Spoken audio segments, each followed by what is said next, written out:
इस वक्त पाकिस्तान तहरीक इंसाफ के खिलाफ कोई भी प्लान काम नहीं कर रहा है, कोई भी कोशिश बराबर नहीं आ रही है, कोई भी तरीका ऐसा नहीं सामने आ रहा है कि जिसके जरिए से पाकिस्तान तहरीक इंसाफ को गिराया जा सके और पाकिस्तान मुस्लिम लीग नून को या इस्तेहकाम पाकिस्तान पार्टी को उठाया जा सके। सिचुएशन सूरत हाल इस वक्त ये बन चुकी है कि फारूक हबीब का इंटरव्यू आया और आते साथ ही पिट गया है, आते साथ ही उसके ऊपर इतने सवालात खड़े हुए, उसके ऊपर इतनी बातें की गई हैं कि अब तो फारूक हबीब भी शर्मिंदा होगा कि मैंने क्या कुछ कह दिया, मैंने क्या कुछ कर लिया। और फिर ज्यादा बुरी चीज सामने आई है वो ये है कि इसका सबसे ज्यादा नुकसान सिर्फ और सिर्फ जहांगीर खान तरीन को हुआ है कि जिनकी पार्टी के अंदर फारूक हबीब ने जाने की कोशिश की है और जाने का ऐलान किया था, और किस तरह से अब जो जहांगीर तरीन है वो मायूसी का शिकार होते जा रहे हैं, परेशानी का शिकार होते जा रहे हैं, उदासी का शिकार होते जा रहे हैं। किस तरह से उनको पता चलना शुरू हो गया है कि मुझे टिश्यू पेपर की तरह इस्तेमाल करके अब डस्टबिन में फेंकने की कोशिश की जा रही है। किस तरह से अब मेरी जो पार्टी बनाई गई थी उसी पार्टी को मजीद बदनाम करके जो मेरी रही सही कसे इज्जत थी वो भी मट्टी में मिलियामेट की जा रही है, मट्टी में मिलाई जा रही है। तमाम जो सिचुएशन है बड़ी दिलचस्प और बड़ी ही हैरत अंगेज होती जा रही है। यानी कि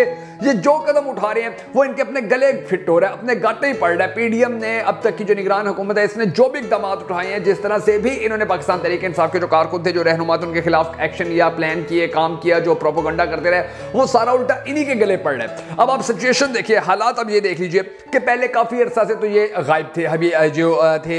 इनके गायब होने के फारूक हबीब गायब थे। इनके हवाले से इनकी जो वाइफ थी, अहलिया थी, उन्होंने एमनेस्टी इंटरनेशनल को लेटर भी लिख दिया कि जी उसकी जान को खतरा है, उसकी जिंदगी को खतरा है, उसको बचाने की कोशिश की जाए, उसको मार देंगे, उसको कत्ल कर देंगे, उसका पता नहीं चल रहा है, उसको कई बार मालूम ढूंढा नहीं जा सक रहा है। और फिर ऐसा हुआ कि वो लेटर पहुंचते साथ ही जो फारूक हबीब थे वो मीडिया के ऊपर आ गए, टीवी के ऊपर आ गए, और उन्होंने आते साथ ही पाकिस्तान इस्तेहकाम पाकिस्तान पार्टी के अंदर शमूलियत का ऐलान किया, पाकिस्तान तहरीक इंसाफ को छोड़ने का ऐलान किया। और फिर बताया कि जी इमरान खान ने हमें कहा था कि तुम मार दो, गिरा दो, तोड़ दो, फोड़ दो, जो सामने आता है उसको उड़ा के रख दो, किसी का ख्याल नहीं रखना, किसी को नहीं देखना, किसी से खौफजदा नहीं होना, किसी से नहीं डरना। यानी कि वही जो घिसी पिटी बातें हैं, जो एक पूरा एक फड़कू दिया जाता है, जो एक पूरा लिखा लिखाया कागज दिया जाता है, वही कागज पढ़ के याद करके जबानी या देख कर पढ़ के सुना दिया जाता है, वही इसने फारूक हबीब ने भी किया। कोई इसके अंदर चेंज नहीं आया था, लेकिन बदनामी में इजाफा हुआ। पाकिस्तान तहरीक इंसाफ को तोड़ने की जो ताकतें कोशिश कर रही हैं उनकी बदनामी में इजाफा हुआ, पीडीएम की बदनामी में इजाफा हुआ, नून लीग की बदनामी में इजाफा हुआ, निगरान हुकूमत की बदनामी के अंदर इजाफा हुआ। इसके अलावा इन्होंने और कोई अचीवमेंट अभी तक हासिल नहीं की है।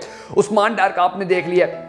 उसका इंटरव्यू आया, यही सिचुएशन हुई कि उस्मान डार का इंटरव्यू आया और उसके नतीजे के अंदर भी पाकिस्तान तहरीक इंसाफ की मकबूलियत कम नहीं हो सकी, इमरान खान के खिलाफ जो प्रोपोगंडा था कामयाब नहीं हो सका। उसके बाद सदाकत अली अब्बासी का इंटरव्यू आया, उसके अंदर भी देख लिया कि पाकिस्तानी अवाम ने उसको भी बुरी तरह रिजेक्ट कर दिया, बुरी तरह उसको उठा के डस्टबिन के अंदर फेंक दिया कि हम इस चीज को नहीं मानते, क्योंकि पाकिस्तानी कौम बड़ी इंटेलिजेंट, बड़ी इंटेलेक्चुअल होती जा रही है, बड़ी सियानी होती जा रही है। और अब ये कहा जा रहा है कि जी शेख रशीद का भी इंटरव्यू आ जाएगा, और शेख रशीद का भी अगर इंटरव्यू आता है वो कहते हैं कि जी हमें तो खान ने ये कहा था, हमें तो खान ने वो कहा था, तो यकीन जानिए कि इसको भी इसी तरह आवाम ने डस्टबिन में फेंक देना, जैसे पहले इन दोनों के फेंके गए थे, उस्मान डार के, सदाकत अली खान के, और फिर फारूक हबीब का फेंका गया था, और फिर शेख रशीद का भी यही हशर होगा अगर वो आकर प्रेस कॉन्फ्रेंस कर देते हैं। अब आप अंदाजा लगाइए कि ये फारूक हबीब एक ऐसे शख्स थे कि जिनके बारे में जो पाकिस्तान तहरीक इंसाफ के लीडरशिप थी उनके बारे में कहा गया था, बहुत सारे लोग थे जिनके बारे में कहा गया था इनको मीडिया पे नहीं आने देना, फारूक हबीब भी उनके अंदर शामिल थे, और बड़ी सख्ती थी इनके कोई भी बयान दिखाने के ऊपर, कोई भी बात करवाने के ऊपर। लेकिन जैसे ही ये आए हैं, मीडिया ने, सारी मीडिया ने इनको कवरेज दी, सारी मीडिया ने अब इनके इंटरव्यूज शुरू कर दिए हैं, सारे मीडिया ने अब इनकी हाहाकार मचा दिया, सारा मीडिया अब इनको उठा के बैठा हुआ है, सर पे बिठाया हुआ है। यानी कि आप अंदाजा लगाइए कि इस मुल्क के अंदर हो क्या रहा है, इस मुल्क के अंदर क्या किया जा रहा है। अब फारूक हबीब के बयान के ऊपर तो कोई यकीन कर नहीं रहा है, लेकिन इसका सबसे ज्यादा नुकसान, फारूक हबीब के आने का सबसे ज्यादा नुकसान अगर किसी को हुआ है तो वो जहांगीर खान तरीन को है, उनकी पार्टी को है। और फिर आप देखिए कि इमरान रियाज खान को जैसे लापता किया गया, पाकिस्तान के सहाफियों को जैसे उठाया जा रहा है, पाकिस्तान तहरीक इंसाफ के कारकुनान को जैसे उठाया जा रहा है, तो ये सब कुछ है, ये बिल्कुल भी पाकिस्तानी अवाम से ढका छुपा नहीं है, पूरी दुनिया से ढका छुपा नहीं है। और सूरत हाल अब मजीद इनके लिए खराब होती जा रही है। इन सब के जो पहले वाले थे उनके बयान भी रिजेक्ट हुए, जो अब आ रहे हैं इनके बयान भी रिजेक्ट हो रहे हैं, और जो जहांगीर तरीन के साथ हाथ हुआ है, जहांगीर तरीन तो अब हाथ मलते रह जाएंगे। जहांगीर तरीन को अब इतनी परेशानी का सामना है, इतनी टेंशन का सामना है कि माजी के अंदर जहांगीर तरीन की इतनी परेशानी पहले कभी नहीं देखी गई थी। और खान से जो जहांगीर तरीन ने धोखा किया है, खान की पीठ के अंदर जो खंजर घोंपा था, अब उस घोंपे गए खंजर का जो दर्द है, जो तकलीफ है, वो जहांगीर तरीन के अंदर कन्वर्ट हो गई। अब उसे पता चल रहा है कि मैंने कितना बड़ा फैसला गलत लिया था, मैंने कितनी बड़ी एक ऐसी, यानी कि एक ऐसी हरकत कर दी थी कि जिसका खुमियाजा सारी जिंदगी भूलता जो है वो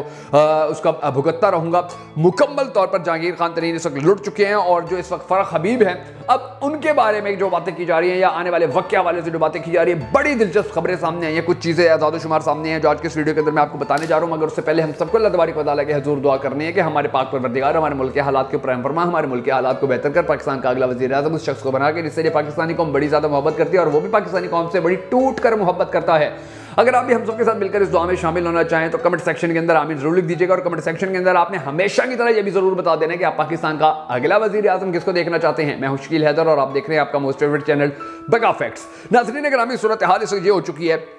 कि फ़ारूक हबीब ने इस्तेकाम पाकिस्तान के पार्टी के अंदर शमूलियत का ऐलान किया। मैं इनके बारे में आपको थोड़ा सा बता दूं कि ये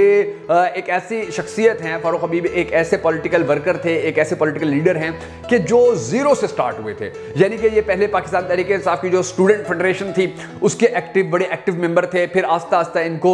पॉलिटिक्स के अंदर इमरान खान लाए, फिर इनको रुकन असम्बली बनाया गया और फिर राना सनाउल्लाह के मुकाबले के अंदर भी ये बड़े स्ट्रॉन्ग हो गए, बड़े ताकतवर हो गए और इनके मुकाबले में पाकिस्तान मुस्लिम लीग नून का कोई आने को तैयार ही नहीं होता था। ये एक ऐसी बड़ी शख्सियत बन चुके थे और इनके बारे में ये कहा जाता था कि पाकिस्तान तहरीक इंसाफ के साथ जब तक ये हैं उस वक्त पाकिस्तान तहरीक इंसाफ को कोई तोड़ नहीं सकता है, पाकिस्तान तहरीक इंसाफ को कोई हला नहीं सकता है। मगर फिर हालात ऐसे बने हैं, सिचुएशन ऐसे बनी है, दिन ऐसे यानी कि दिन रात ने अपनी जो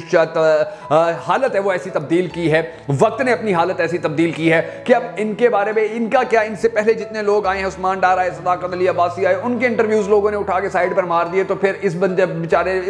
काबिल रहम हालत है बेचारे की कि इसको फ़ारूक हबीब जितना अर्सा गायब रहा है और फिर आके इसने जो प्रेस कॉन्फ्रेंस की है तो अब इसकी भी प्रेस कॉन्फ्रेंस जो है उसको हवा में उड़ा दिया गया। और अब दिलचस्प बात देखिए कि फ़ारूक हबीब को रुस्वा किस तरह किया गया है और इस्तेकाम पाकिस्तान पार्टी के जो बानी हैं उनको किस तरह से रुस्वा किया गया है कि इनकी जो प्रेस कॉन्फ्रेंस थी उस प्रेस कॉन्फ्रेंस के अंदर ना ही इस्तेकाम पाकिस्तान पार्टी का कोई मरकजी रहनुमा था, ना ही उसके अंदर जो जहांगीर तरीन थे वो हैं, ना ही उस पार्टी के अंदर उस प्रेस कॉन्फ्रेंस के अंदर कोई और ऐसा अहम शख्स था कि जिसको ये कहा जा सकता है। यानी कि अब फॉर एग्जांपल आप ये देख लीजिए कि पाकिस्तान तहरीक इंसाफ के बड़े बड़े ऐसे रहनुमा थे कि जो पाकिस्तान तहरीक इंसाफ को छोड़ गए और उनके फवाद चौधरी की आप मिसाल लें, वो फिर इस्तेकाम पाकिस्तान पार्टी के अंदर आए। लेकिन अब आप ये देखें कि उसके बाद से वो कहां हैं, कहीं नजर नहीं आते हैं। अभी ये जो फ़ारूक हबीब इतनी अहम शख्सियत ने पाकिस्तान तहरीक इंसाफ को छोड़ा, कम से कम वो तो इनके साथ होते लेकिन नहीं थे। तो अब अंदाजा लगा लीजिए कि जहांगीर खान तरीन को भी अब किस तरह से टिश्यू पेपर की तरह इस्तेमाल करके अब उसको किस तरह से डस्टबिन में फेंकने की तैयारियां की जा रही हैं। और जहांगीर तरीन को बड़ी अच्छी तरह पता है कि ये मैं इसके पास जाकर बैठूंगा तो पहले ही बड़ी बदनामी हो गई है मेरी, अब मजीद मेरी बदनामी हो जाएगी, क्योंकि उसको ये भी बड़ी अच्छी तरह पता है कि अब मैं अपने हल्के के अंदर भी नहीं जीत सकता हूं। टीवी वाले भी अब देखे सिचुएशन जो बन रही है, टीवियों वाले भी इनकार कर देते हैं कि जी हमने पाकिस्तान तहरीक इंसाफ छोड़ने वाले इस रहनुमा का हमने इंटरव्यू नहीं करना है। जियो के बारे में कहा जा रहा है कि फ़ारूक हबीब को जियो के ऊपर लाना था, लेकिन जियो वालों ने मजरत कर ली, उन्होंने कहा पहले ही हम बड़े बदनाम हुए पड़े हैं, मजीद हम बदनाम हो जाएंगे। तो ये सारी चीजें जो हैं ये इस्तेकाम पाकिस्तान पार्टी के जो बानी हैं जहांगीर तरीन वो भी देख रहे हैं और उनको बड़ी अच्छी तरह अंदाजा हो रहा है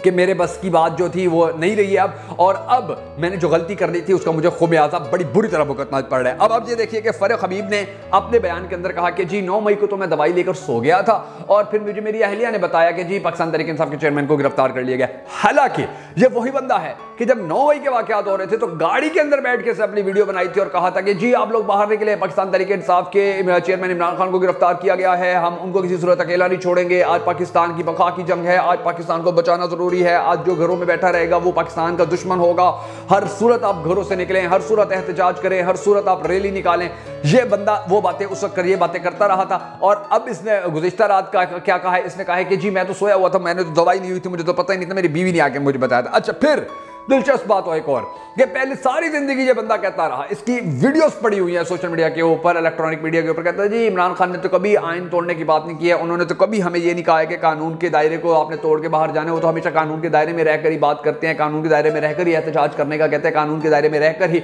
पाकिस्तान को मजबूत करने की बात करते हैं। लेकिन अभी प्रेस कॉन्फ्रेंस के अंदर कहा कि जी उसने ही हमें मशवरे दिए थे कि यहाँ हमला कर दो, यहाँ हमला कर दो, इसको मार दो, इधर आग लगा दो, इस चीज को तोड़ दो, यहाँ पर तोड़ फोड़ कर दो, ये सारा कुछ वो यानी कि कहते रहे। अंदाजा लगाइए कि किस तरह से पाकिस्तान के अंदर जो पॉलिटिकल इंजीनियरिंग है वो की जा रही है और फिर इसका मुस्तकबिल के अंदर कोई फायदा भी नजर नहीं आ रहा, किसी किस्म का फायदा नजर नहीं आ रहा, उल्टा नुकसान होता जा रहा है, पाकिस्तान तहरीक इंसाफ की मकबूलियत में इजाफा होता चला जा रहा है। और ये बात सोचते हुए पता नहीं नून लीग डरती है, पता नहीं पीडीएम जो है वो खौफजदा होती है, पता नहीं निगरान हुकूमत इसके ऊपर कोई टेंशन लेके बैठी हुई है कि उनको ये सब चीजें नजर भी आ रही हैं। पीडीएम को पता है,